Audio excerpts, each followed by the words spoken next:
Jika ditanya, kenapa kita beristighfar setelah salam sholat? Maka jawabannya sangat mudah, karena begitulah yang dicontohkan oleh Rasulullah Sallallahu Alaihi Wasallam. Dan kita di dalam sholat diperintahkan oleh Rasulullah Sallallahu Alaihi Wasallam untuk mencontoh beliau. Sallu kama ra'aitumuni usalli, dalam hadis riwayat Bukhari dan Muslim.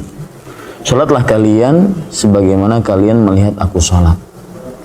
Dalam sebuah hadis riwayat Imam Muslim dari Thauban radhiyallahu anhu, Rasulullah sallallahu alaihi wasallam diceritakan oleh Thauban, kana Rasulullah sallallahu alaihi wasallam idzan sarafa min salatihi istaghfara thalathan. Kata Thauban radhiyallahu anhu, Rasulullah sallallahu alaihi wasallam jika setelah selesai sholat beliau beristighfar sebanyak 3 kali. Nah, ini sebabnya. Tetapi dari pertanyaan saudara, ada perkara yang penting yang harus kita perhatikan, yaitu mungkin salah satu rahasia dan hikmah kenapa Rasulullah sallallahu alaihi wasallam beristighfar setelah selesai sholat. Salah satu rahasianya adalah agar sholat kita benar-benar diterima oleh Allah Subhanahu wa Ta'ala. Mungkin ketika sholat kita tidak khusyuk, tidak hadir hati. Mungkin ketika sholat kita kurang tata cara sujudnya. Mungkin ketika sholat kita kurang tata cara rukuknya, bacaannya, dan sebagainya. Maka ini adalah konsep beramal setiap muslim. Bukan hanya sekedar mengamalkan ibadah tersebut, tetapi bagaimana ibadah tersebut diterima oleh Allah Subhanahu wa Ta'ala. Bagaimana ibadah tersebut benar-benar kita ingin diterima oleh Allah Subhanahu wa Ta'ala dan ganjaran pahalanya kita dapatkan. Dan inilah yang diingatkan oleh para salafus saleh. Di antaranya Ali bin Abi Thalib radhiyallahu anhu, menantu Rasulullah sallallahu alaihi wasallam.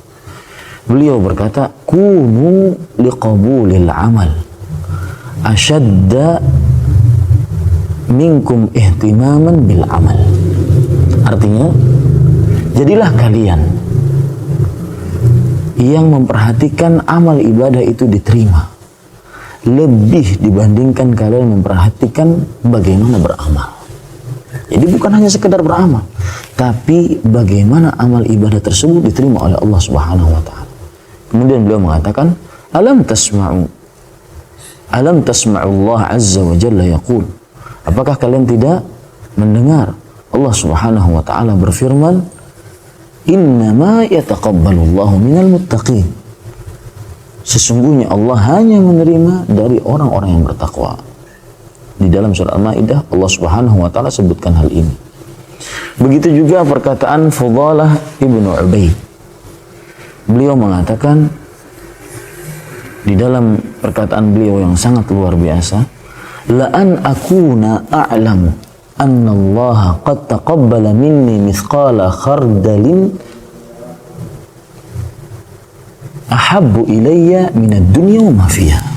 Sungguh aku mengetahui bahwasanya Allah Subhanahu wa Ta'ala menerima dariku walau seberat zarrah atau seberat biji sawi kecil. Aku mengetahui amalku diterima oleh Allah Subhanahu wa Ta'ala walau seberat itu, maka itu lebih aku sukai dibandingkan mendapatkan dunia dan seisinya. Kenapa demikian? Karena orang yang diterima amal ibadahnya berarti orang yang bertakwa.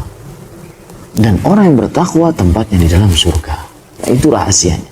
Kenapa kita harus memperhatikan kualitas amal ibadah? Bukan hanya sekedar beramal.